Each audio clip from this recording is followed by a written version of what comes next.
Assalamualaikum warahmatullahi wabarakatuh. Perkenalkan, nama saya Nadia Hairunisa. Saya dari Biologi 1. Pada video kali ini saya akan menjelaskan tentang jurnal, yang dimana jurnal ini merupakan jenis jurnal internasional yang berjudul tentang analisis metagenomik virus, bakteri, dan protozoa dalam air irigasi. Penulis dari jurnal ini adalah Marta dan kawan-kawan. Tahun terbit jurnal ini tahun 2019. Baiklah, untuk pertama-tama saya akan menjelaskan tentang virus, yang dimana seperti kita ketahui virus merupakan protozoa virus seperti kita ketahui, di mana virus itu merupakan mikroorganisme patogen yang menginfeksi sel makhluk hidup. Virus hanya dapat bereplikasi di dalam sel makhluk hidup karena virus tidak memiliki perlengkapan seluler untuk bereproduksi sendiri. Semua bentuk kehidupan dapat diinfeksi oleh virus, mulai dari hewan, tumbuhan, dan juga bakteri ataupun archaea. Istilah virus ini, virus dapat menginfeksi sel-sel eukariota, sementara virus yang menginfeksi sel prokariota seperti bakteri dan archaea. Kemudian adanya bakteri. Seperti yang kita ketahui, bakteri merupakan kelompok organisme yang tidak memiliki membran inti sel. Organisme ini termasuk ke dalam bagian prokariota dan berukuran sangat kecil atau mikroskopik. Beberapa kelompok bakteri ada yang merugikan dan ada yang menguntungkan. Seperti yang menguntungkan itu dapat dimanfaatkan dalam bidang ekonomi, yaitu bahan pangan industri, baru pengobatan, dan lain-lain. Kemudian bakteri dapat ditemukan hampir di semua tempat. Yang pertama itu di tanah, air, udara, dan dalam bersimbiosis dengan organisme lain, maupun sebagian agen parasit, bahkan dalam tubuh manusia. Pada umumnya bakteri itu yang dapat berdiameter hingga 700 nm, yaitu Thiomargarita, seperti sel tumbuhan dan juga jamur, tetapi dengan bahan pembentuk sangat berbeda. Paptidoglycan. Beberapa jenis bakteri bersifat motil atau mampu bergerak, dan mobilitasnya disebabkan oleh flagel. Kemudian ada protozoa dan protozoa itu merupakan kelompok eukariota. Kebanyakan sebagai contohnya yaitu Eublenophyta. Hal ini merupakan contoh bagaimana sulitnya membedakan dengan bagaimana alga dan juga protozoa. Protozoa itu dapat dibedakan dari prokariot karena ukurannya yang lebih besar dan selnya eukariotik. Protozoa dibedakan dari alga karena tidak berklorofil, dibedakan dari jamur karena dapat bergerak aktif dan tidak berbanding sel, serta dibedakan dari jamur lendir karena tidak dapat membentuk badan buah. Kemudian penulis ataupun peneliti dapat memberikan contohnya itu dengan penganalisisan metagenomik dari virus, bakteri, dan juga protozoa dalam air irigasi ini. Mereka dapat menyimpulkan bahwa terdapat virus, yaitu norovirus dan virus hepatitis A dan E, bakteri Salmonella sp, dan Escherichia patogen. Kemudian protozoanya itu Cryptosporidium parvum dan Giardia intestinalis, merupakan kontributor terkenal yang merupakan pembawa penyakit dari terkontaminasi. Karena irigasi pertanian meningkatkan jumlah total air yang digunakan setiap tahunnya meningkat. Air reklamasi adalah alternatif yang baik untuk mengurangi ketergantungan pada organisme patogen yang terdeteksi di sampel air minum. Perlu dianalisis lebih lanjut, mengingat bahwa NGS data menyajikan keterbatasan penting dan bahwa mikroorganisme yang terdeteksi itu mulai tidak aktif, mungkin tidak aktif pada beberapa musim tergantung dengan musimnya. Yang kedua yaitu air waduk dan air sungai. Air waduk dan air sungai menunjukkan distribusi yang sangat mirip bagi spesies virus. Berbagai macam dari virus, yaitu 97 genom virus lengkap yang berada di bagian air tersebut. Dua jenis sumber air diambil sampelnya di daerah aliran sungai yang berbeda. Namun dapat diketahui bahwa komunitas mikroba memiliki kesamaan dalam keduanya, yaitu ekosistemnya.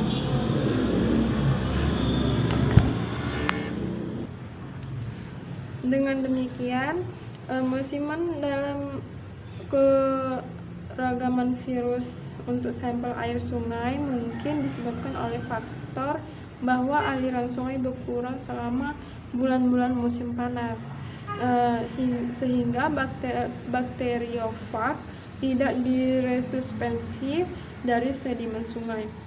Mengenai virus tanaman, tidak jelas bagaimana virus ini ditemukan di beberapa air irigasi.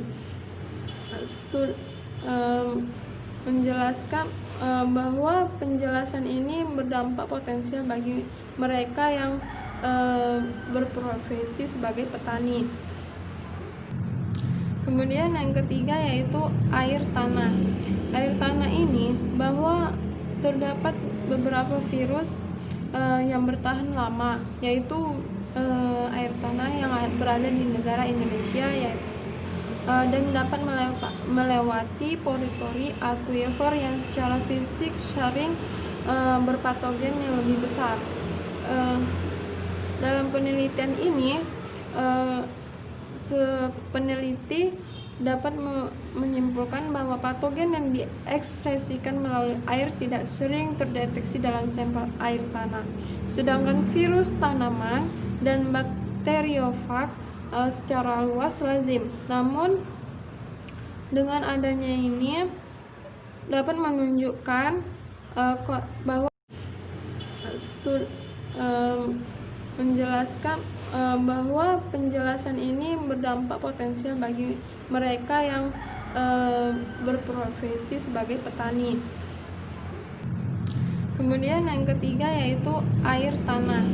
Air tanah ini bahwa terdapat beberapa virus yang bertahan lama, yaitu air tanah yang berada di negara Indonesia dan dapat melewati pori-pori akuifer yang secara fisik sering berpatogen yang lebih besar. Dalam penelitian ini,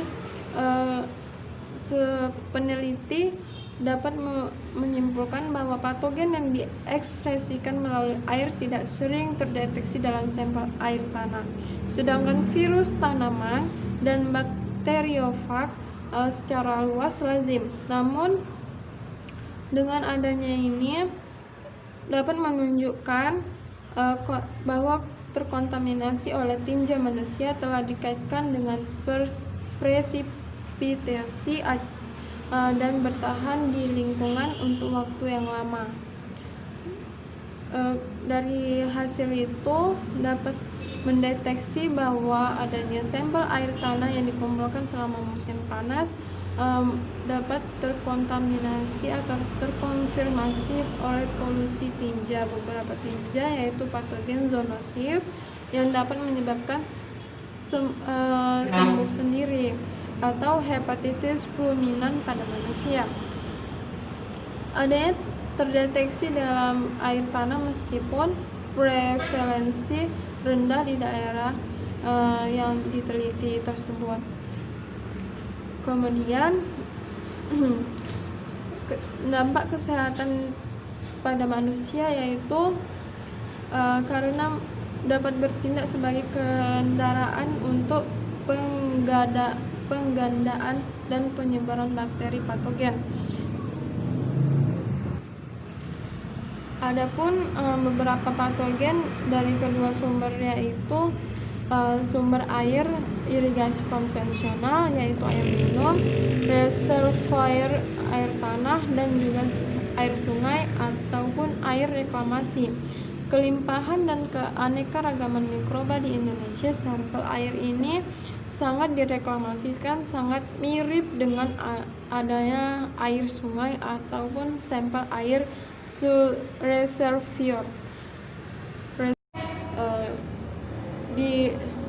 Terdapat di beberapa bagian negara yaitu pada negara Eropa memiliki pencemaran air yang hingga ketinggian 80% mengandung virus dan juga bakteri. Kemudian di bagian ini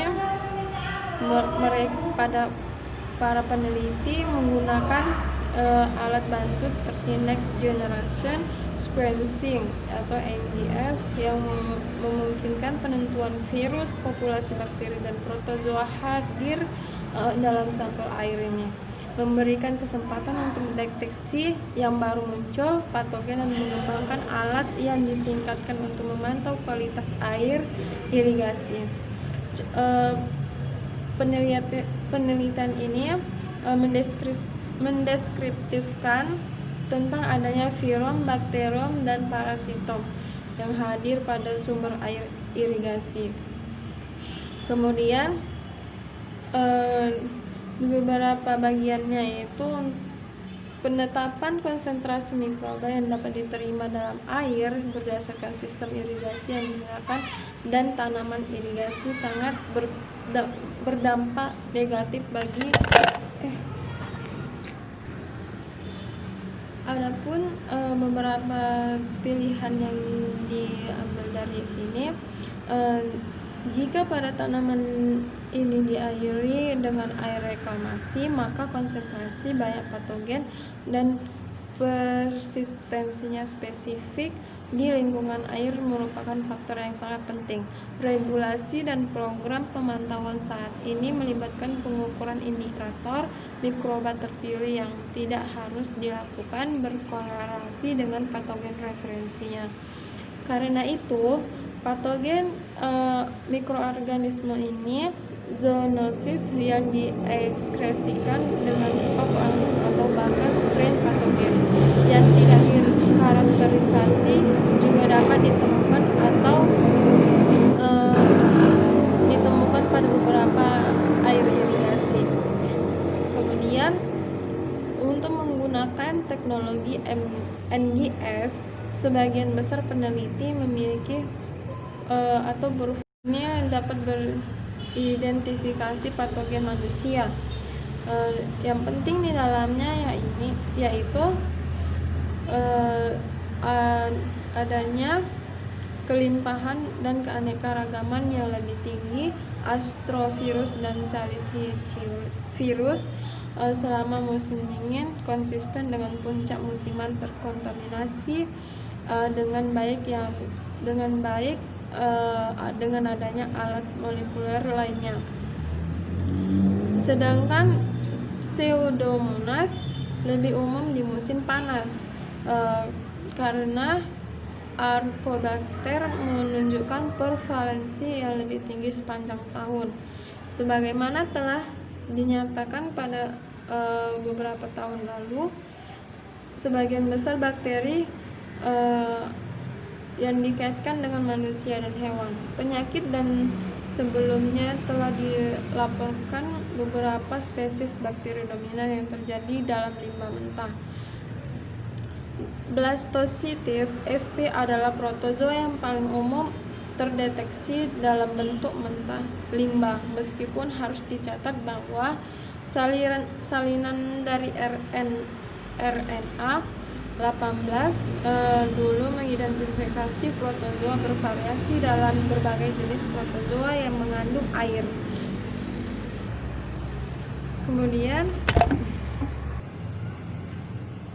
Kemudian ada beberapa, yaitu keanekaragaman pada mikroorganisme di berbagai sumber air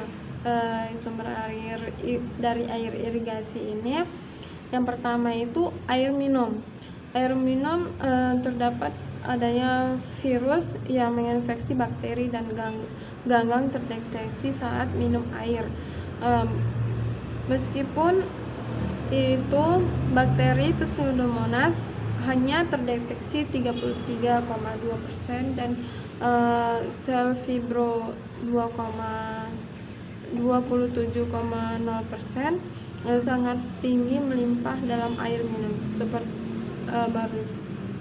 Selanjutnya, protozoa patogenik telah terdeteksi dalam air minum